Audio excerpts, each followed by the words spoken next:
Welcome, everybody, to the advisory board meeting. It's been a little time, but we have a special guest today. But before we introduce the secretary, I just want to take a moment and wish all of you we're Thanksgiving's upon us. So wish each of you and your loved ones and family a wonderful Thanksgiving and holiday season. And let us be mindful of our veterans serving us all across the globe during these very difficult, challenging times for the world.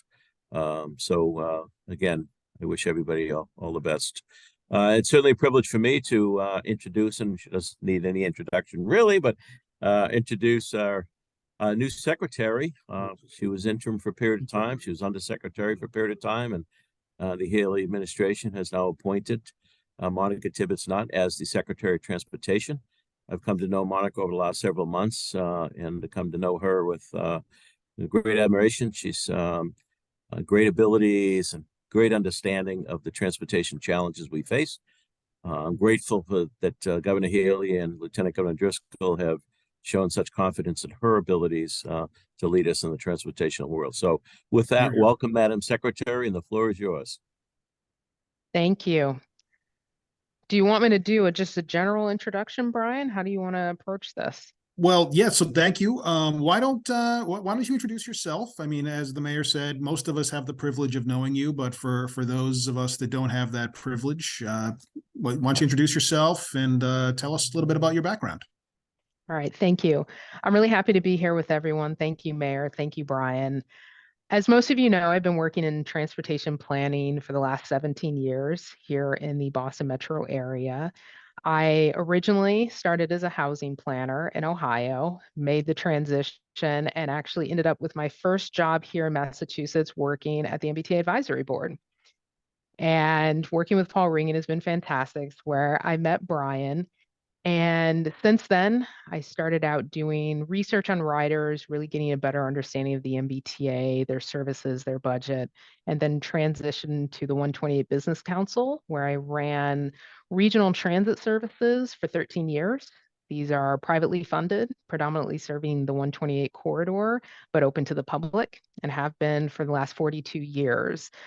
I then had the privilege of serving on the Fiscal Management and Control Board under Governor Baker and the Mass DOT Board. And a lot of that was really focused on transit equity, on climate resiliency, and on expansion of the MBTA service to better serve the regions that are currently either unserved or underserved. As the mayor said, I've been working in this administration since January in multiple different roles.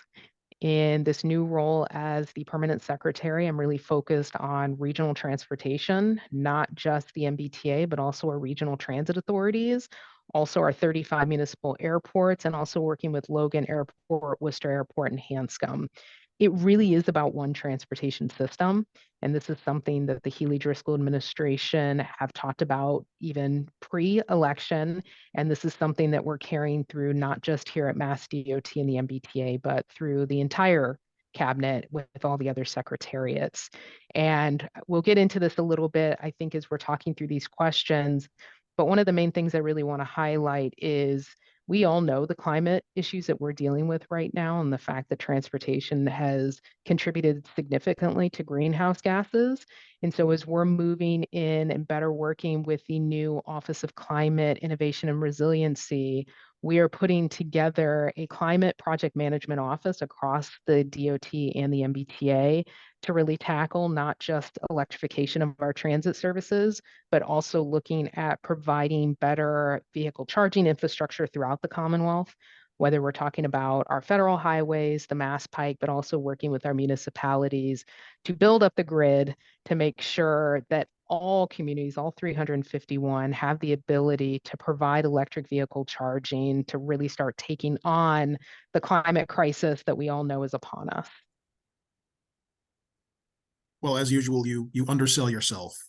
So you are also co-chair of the transportation transition team, if memory serves, and you've always been a good friend to the MBTA advisory board. So let me just join the mayor in welcoming you again.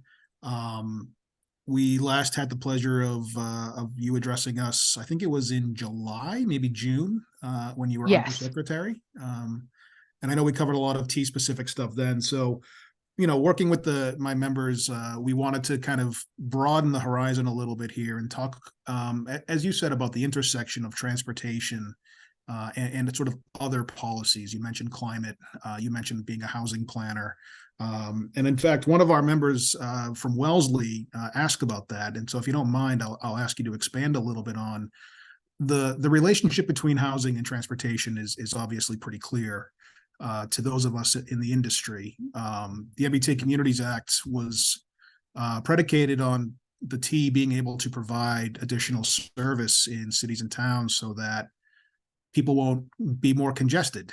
Cities and towns obviously don't need more congestion. So, how can the advisory board, municipalities, cities and towns work closer with the DOT, the MBTA, and other partners like the new housing secretariat to communicate, to build the transportation network and housing sort of system that we all need? I think the MBTA Communities Act was a really good first step. And I think having the Attorney General make it very clear that there will be sticks associated with moving forward with this. Housing, as I often say, is intrinsically linked with transportation and economic development. Being able to work with Secretary Howe on economic development and Secretary Augustus and housing, we are finally creating the triangle that I think has been missing for many, many decades here in Massachusetts. We all know that housing has been an issue. It was an issue pre-pandemic. The issue has gotten much, much worse.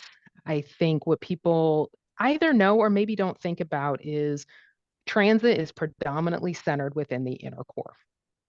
And within the inner core is a lack of housing, but also ridiculously expensive housing. So what we are seeing are employers and employees moving further and further outside of the inner core. And when you look at the gateway cities, when you look at central and western Massachusetts, north and south, there is a lot of housing being built.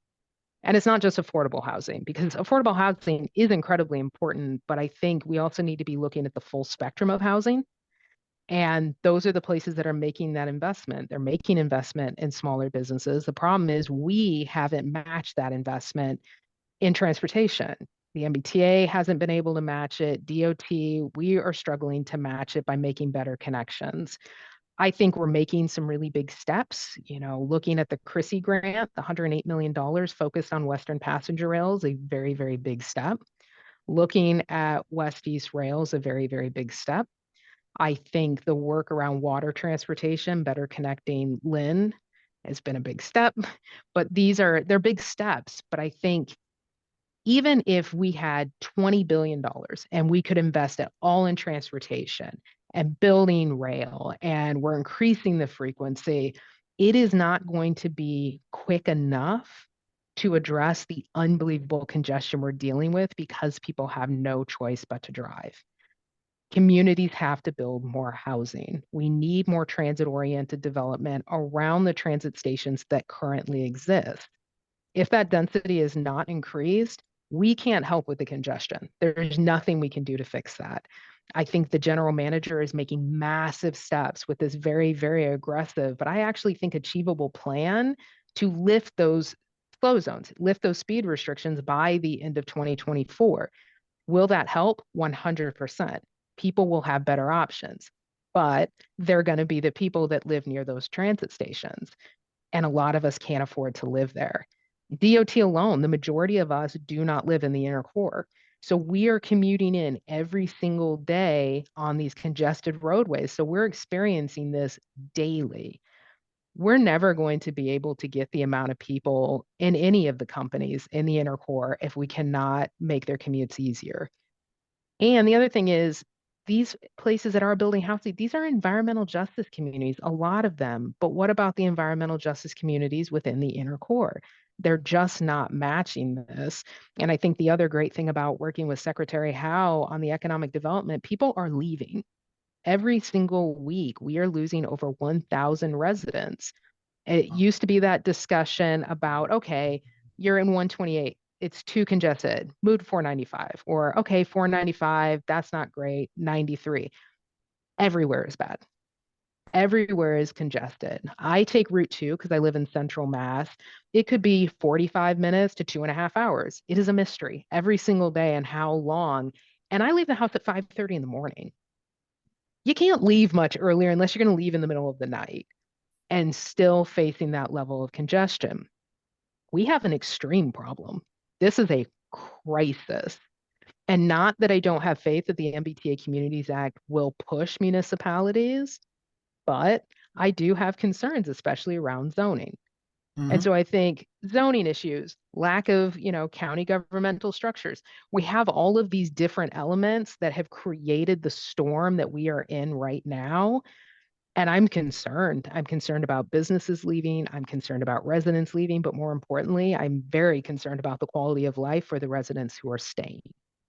So I think groups like the MBTA Advisory Board, getting on your members, me talking to everyone that's on this, you have to do better. We will do better. I know we need to do better. We are making those investments. We are having these conversations, but it's going to take time. Mhm. And we need that partnership. We need to be able to meet each other in the middle because if we can't align these, I don't actually know what would happen. I Right. really don't, especially with the economy where it's at and where it's potentially going. We're running out of tools if we Yeah. can't really all get on the same page. Well, nothing positive would happen.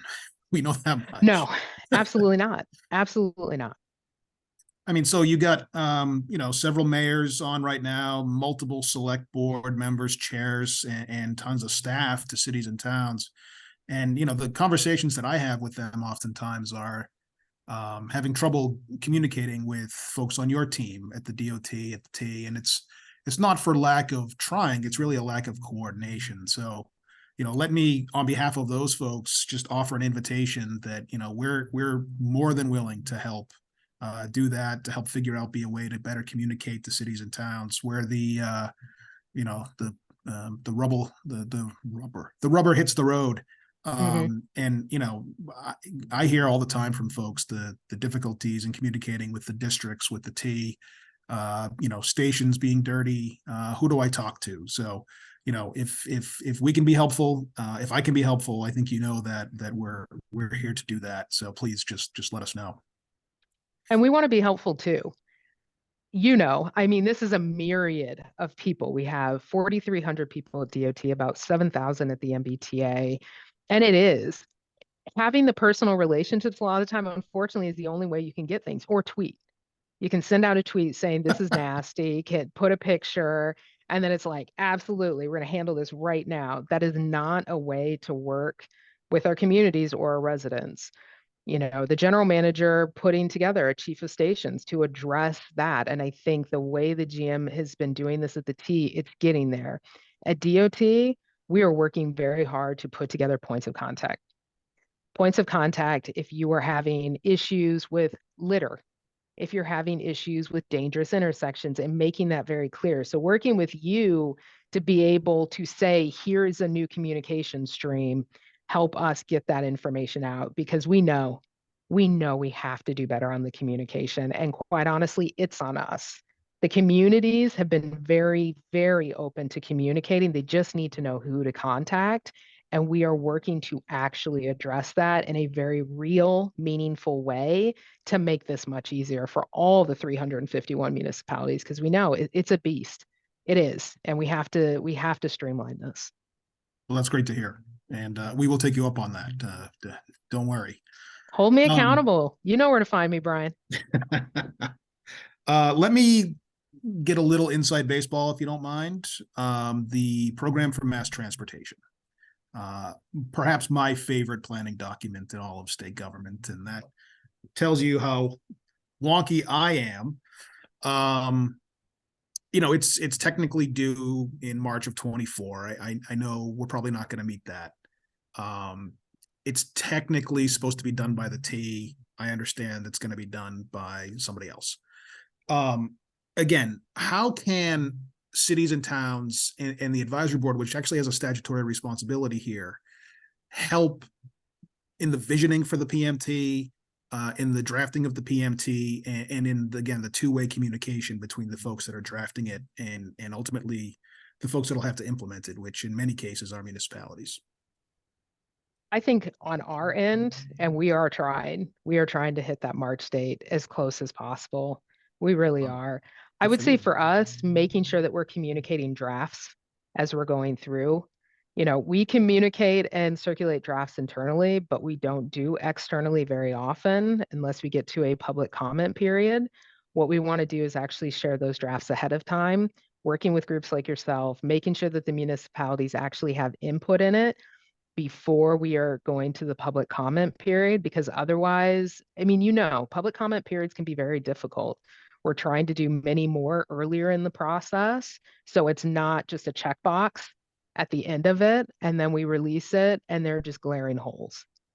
That's what I am committed to doing that. That is something I can say. I'm committed to doing that to make sure that stakeholders, especially municipalities, the MBTA advisory board, are included earlier in the process before we are finalizing these documents. Wow. Thank you. That's huge. That's huge. So remaining inside baseball a little bit, can we talk a little bit about T financing, which is probably my second favorite topic of discussion.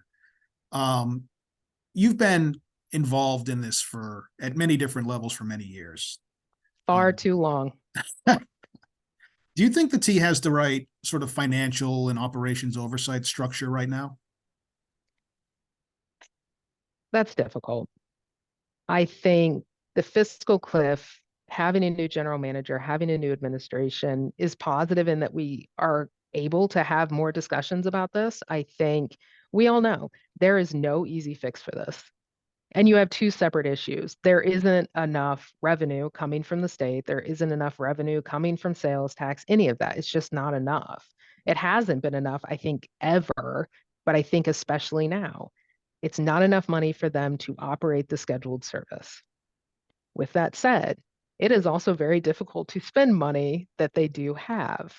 I think we need to think more thoughtfully about the way we're doing the financials, the financing structure. I think having more oversight, and when I say that, more input from others, the MBTA advisory board, the communities that are impacted by this is going to be really important. But this next budget is going to be difficult.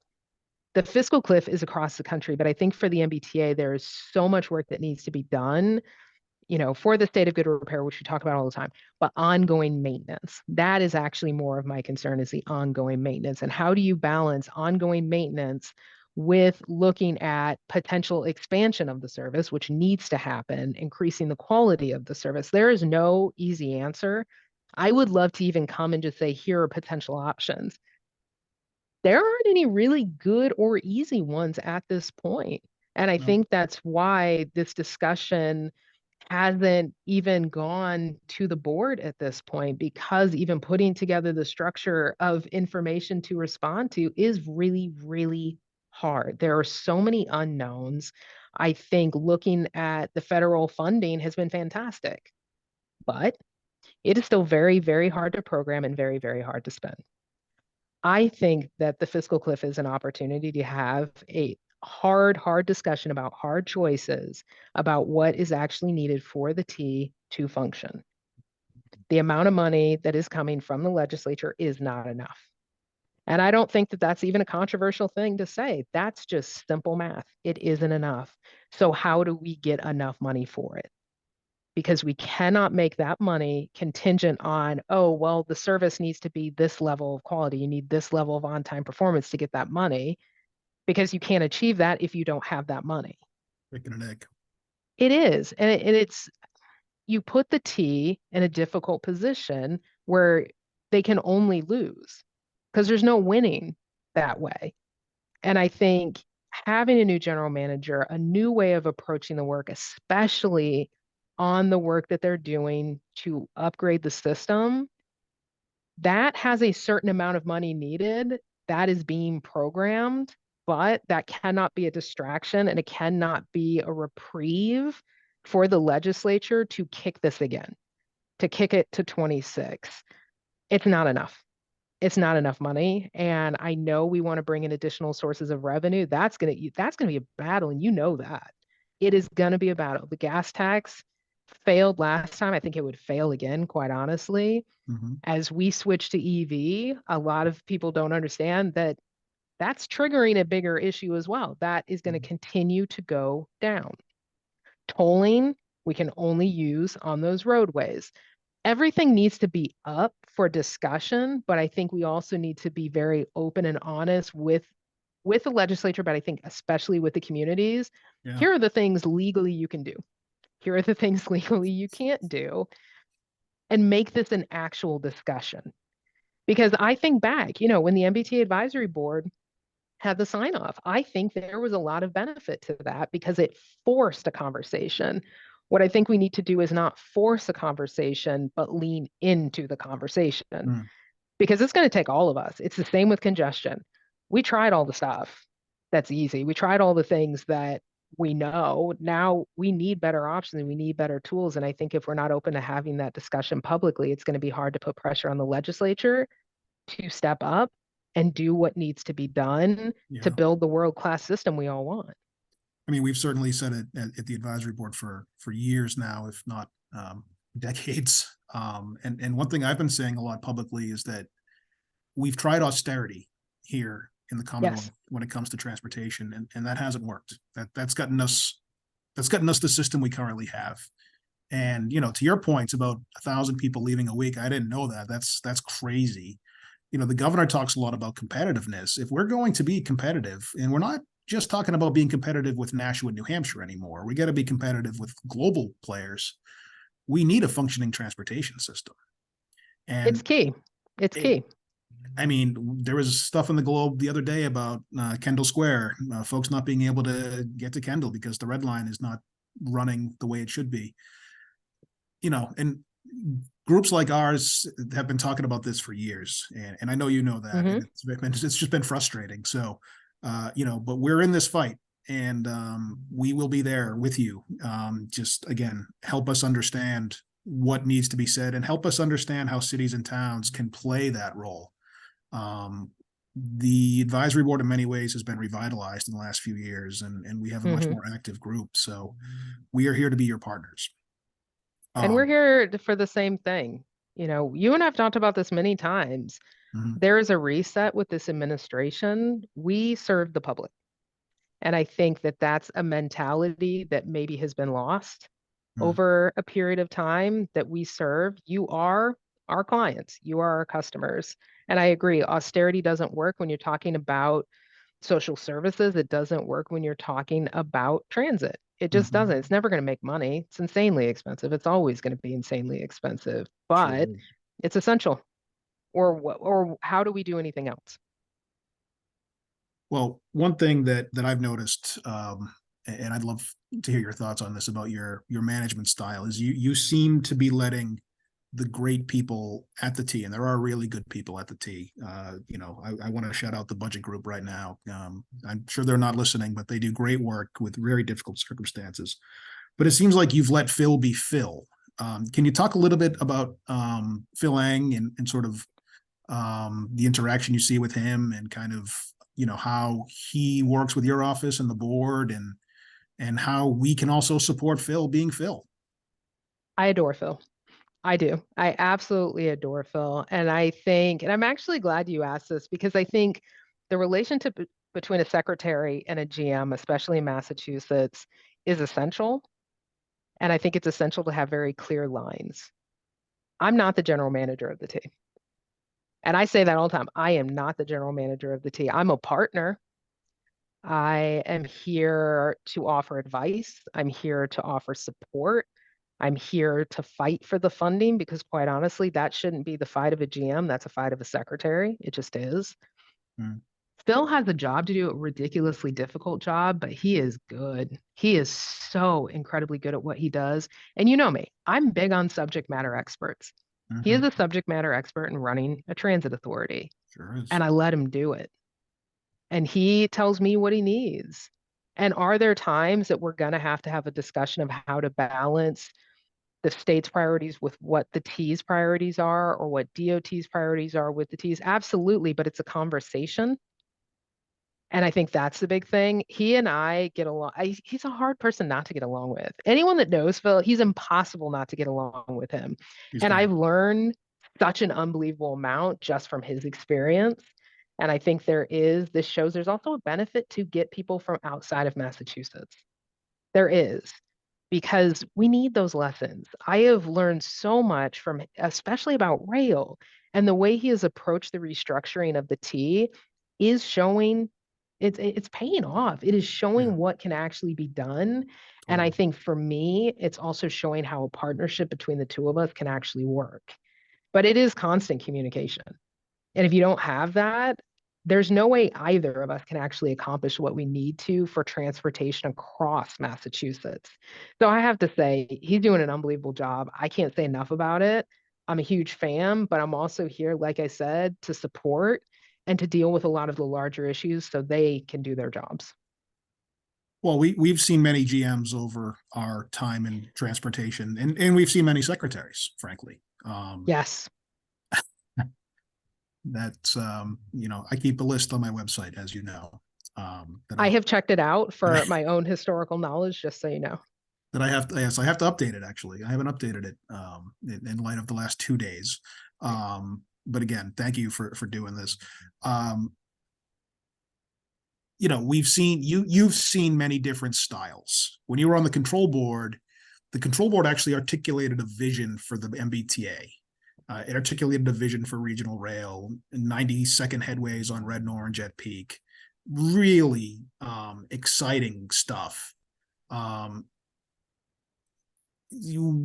light of that, in recent years, we've had things like bus network redesign, which some of us could argue may or may not be going in the direction that the control board set. Without getting too specific, because I'm not trying to stump you here, I just want to ask you about what your sort of vision for the T is in 2030, 2040, and kind of how we can get there. What do we need? What tools are not currently available to you and your amazing team to get there? I think for me, high frequency. I think every time someone leaves the country, I always am nervous about when they come back because what I'm going to see is pictures of stations, timetables, all of that stuff. That's what I envision. Beautiful, clean, modern, safe stations. Phil is going station by station on this. High frequency, new train cars, buses that are all electric, that are nice, that are running in dedicated bus lanes. I think the other thing, continuing to have better working conditions for the employees, better break rooms, brand new maintenance facilities, so that everyone can actually maintain the fleet that we have in a safe manner that is also Restrooms with treating, heat. yes, where you're also just, I mean, you're treating the employees with the respect that they deserve. Yeah. I would say the other thing is a funding structure so they don't have to go begging every single year and having to justify every single year why they need this money, a dedicated source of revenue so everyone knows what's going to be spent on it. And I think the other thing is in combination with transportation improving overall, better passenger rail, higher frequency commuter rail, really realizing the dream of regional rail to where it's high frequency, more stops, better stations, better platforms. And I think the thing is, you know me, I'm very cautiously optimistic. I am not Pollyanna about really anything. Do I think that's all achievable by 2030? Honestly, I think we can get really, really far. I really, really do. If you look at the trend that the T is on now, I actually think that this is doable. What it's going to take, though, is money and people. The people that I think has actually been the most difficult thing. We don't have a lot of people to pull from. And like I said, they can't live anywhere near where they work. Yeah. And that's tough. That is really, really tough. And that's independent of how much money you can pay them. They also need the freedom to do what needs to be done. I shouldn't be designing subway lines. It's not my area of expertise. I have no business doing it. I focus on transportation and the MBTA is a big part of that. but letting the GM be the GM and letting him bring in the leadership team and letting them tell us what the options are. And then, like I said, also letting the board be involved and make the decisions that the board needs to make, not the FMCB. I loved the FMCB. I think we did a lot of good. That was for Absolutely. that time period. That was an intervention. That should not be repeated. And I think people are always very surprised. It should not be repeated. The board has a great chairman, great strength. They just need to be allowed to do what they need to do. And there needs to be longevity of those people in those leadership positions. And I think that's difficult. And that's another thing that I am here to do is just encourage, support so people know that they're going to be able to do their job. Because if you don't do Mm, that, I mean, this is how you end up with so many GMs and so many secretaries. yeah. We need to know our roles. And I think management styles play a really big part in that. I don't micromanage. I let people tell me what needs to be done. And then I have options, love options, but also a lot of the time they come with solutions. And that's something Phil and his team have been really, really great at. They're solutions, not just problems. Well, there does certainly seem to be a different way of doing things from the secretary's office that I've noticed recently. And I'm not talking about your immediate predecessor, but going back years, things have been perhaps more micromanaged in the past. So let me commend you for that. In terms of other sort of oversight, can we talk a little bit about safety and maybe specifically at the T, but also at the DOT? I mean, you got Pat Lavin now working DOT wide, another expert from outside the region whom I think is bringing in some really good ideas and approaches and a different way of thinking. You know that there's been some discussion. The governor, I think, endorsed this during the campaign about changing the state safety oversight process at the T. DPU is what it is. I think it has also changed a lot in the last year. But, I'm just curious if you have thoughts on what the best safety oversight solution for the T, light rail, heavy rail, but also transportation writ large, statewide, is. I think it's consistency. Mhm. My chief safety officer, Pat Lavin, is fantastic, one of the best in the business. I met him during the safety panel we did Mm. earlier in the life of the FMCB. Having him work hand in hand with Tim Lesniak, chief safety over at the MBTA, I think has paid off really well. Yeah. There's that constant communication. Also, as I've said, and I cannot say this enough, bringing in subject matter experts, having people who are responsible for that particular issue, whether you're talking about someone who's focused on construction, someone who's focused on safety within the stations. Having people that are accountable is the system that the T and DOT are building. That is going to be essential to making sure that the FTA feels confident in the T, but I think also helping to set up a better structure with DPU. Because DPU, yes, this had challenges, but clearly so have we.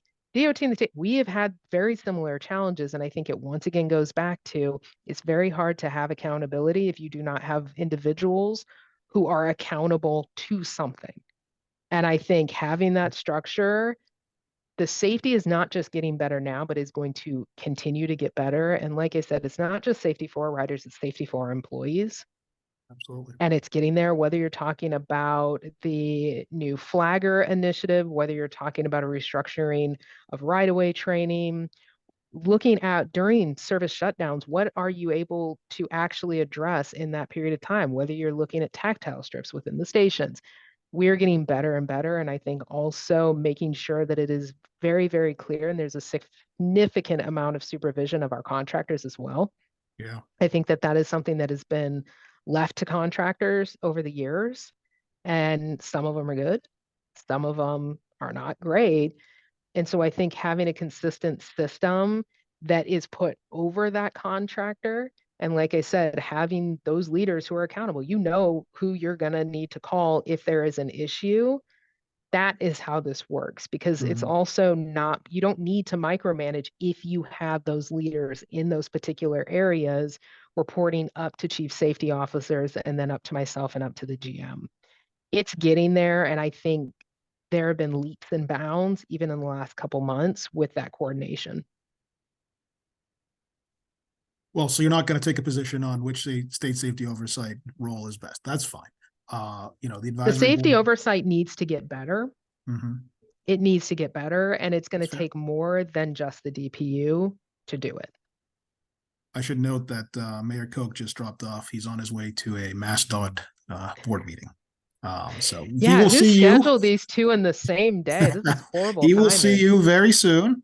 But he had to go from Quincy over to you, actually. So I thank the mayor. I also just want to note that Mayor Brianna Lungo Cohen has joined us from Medford, who's the vice chair of the advisory board, as well as Mayor Reardon from Newburyport, who's also a vice chair. Mayor O'Connell from Taunton has also joined us. So thank you all. Mayors, you do make it work on a day-to-day basis in your communities. Can we talk a little bit about winter? Why are you bringing up all this fun stuff? Yes, because it is How we doing? upon us. Are we ready? We're ready. That's fantastic. We are ready. I feel very, very confident. I think the other thing we're talking about is not snow and ice, but it's going to be ice and snow. I think that's it's one of the biggest concerns we have is the amount of precipitation is going to go up. Temperatures are going to continue to also go up at the same time. I think we have really great coordination with EEA. We have really good coordination with the administration, the municipalities. I'm making sure not only do we have the equipment out there, but we have the communication. So if we are missing something, if a utility pole is coming down because of the ice, we have a structure of who is to call who to provide what service. The big things that we're working on now is also putting together a priority list of when things will be plowed. You know, when you're looking at shared use paths, understanding, okay, if we can get the highways, get the local roadways. When do we get to that? Also, Phil's been doing a significant amount of work to make sure that there is a solid plan in place to get the bus stops shoveled out, making sure from an accessibility standpoint that riders are going to be able to get on there and be able to know that if they come to a bus stop, even in a snow event, they'll be able to get there. Also doing much better coordination with the hospitals to understand if a train goes down, okay, what are we going to do? On the DOT side as well, making sure that we're ready for the unusual weather events that are going to continue to happen. Look at Leominster. That is something that we were out there an hour after rebuilding culverts, doing that. That's the kind of partnerships the municipalities can expect. And we need to make sure that we're ready to address that. So we are set. I feel confident going into the winter across DOT and the T. Well, that's great to hear. That's great to hear. I have to get my snowblower tuned up, so I'm glad you're well ahead of me, but I think most people are. Just sort of as we start to kind of wrap up here, because I know there's lots going on. How do you measure success, Monica? What's a successful day, week, month, year like for you and for your team, for the thousands of employees at MassDOT and the T? How do you measure success among those folks? It's difficult. I think it is important to actually know what success looks like. I think for us here, depends on what you're talking about. We've done really well with federal grants, done unbelievable. I think when we're looking at that and looking about funding and the projects we're doing, success for me looks at regional equity. Are we doing as many projects in Western Massachusetts, as much investment in Western Massachusetts as we're doing in Boston, for example? That's what success is going to be, is we are actually building regional transportation.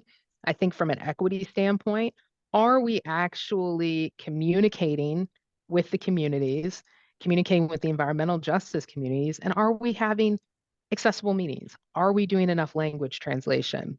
Those are the successful things for us.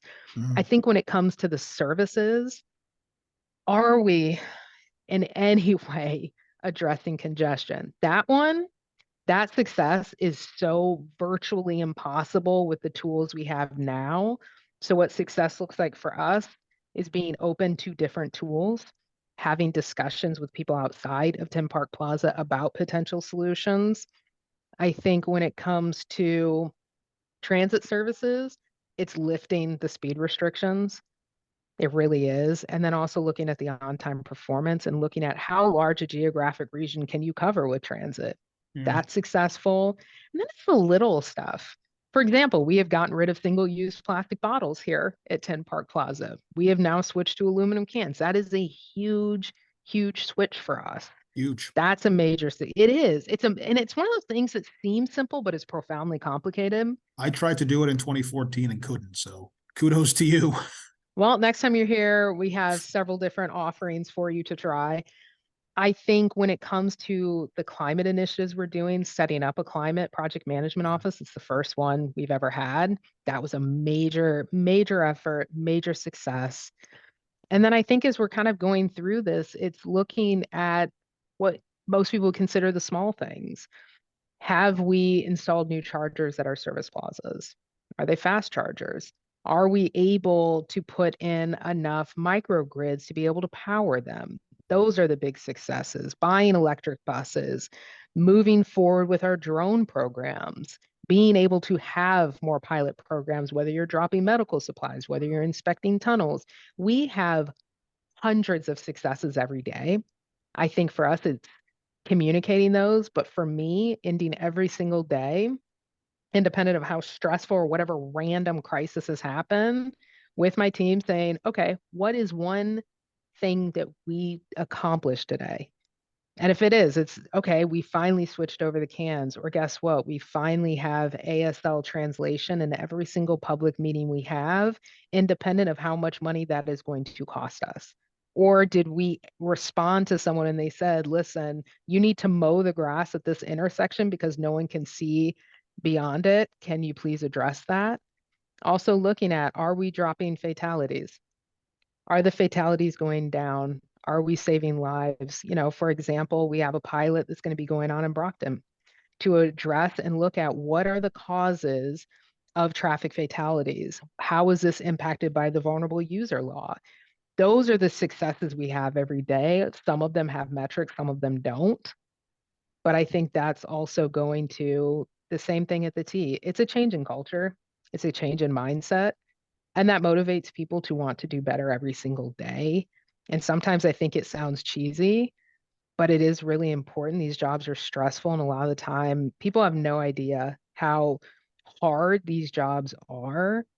And I think if people don't realize the massive impact they're having, it makes it very difficult for them to understand what is a crisis and what isn't. So I just named like a handful. We have so many successes. We really do. And a lot of them also came from working with outside entities, getting feedback and communication from residents. And like I said, if it's an email, text, a letter, we get these things, we read them. And then we see, can we actually address it? Because some of them are super easy. So just do it. Mow the lawn, put up the stop sign, make sure that this intersection has a clear line of sight. If it doesn't, okay, go out there and figure out how we can engineer it to have a better line of sight. We provide really, really good customer service. And I think, like I said, it goes back to we work for the Commonwealth, and that's everyone in it. It's, and you remember, when Governor Healy, you remember when she was Attorney General, she talked about being the people's lawyer. Mhm. We're the People's Transportation Department. It's great to And hear. that mindset, it's Great to changed a hear. lot. It really has. Well, you're not working for contractors. You're not working for the transportation industrial complex, as I like to refer to it. It's great to hear, and it is cheesy sounding, but it's also really important to say. It Because is. folks need to hear it. So thanks for saying it. And we need to back it up. Sure. And that we're doing. We're getting there.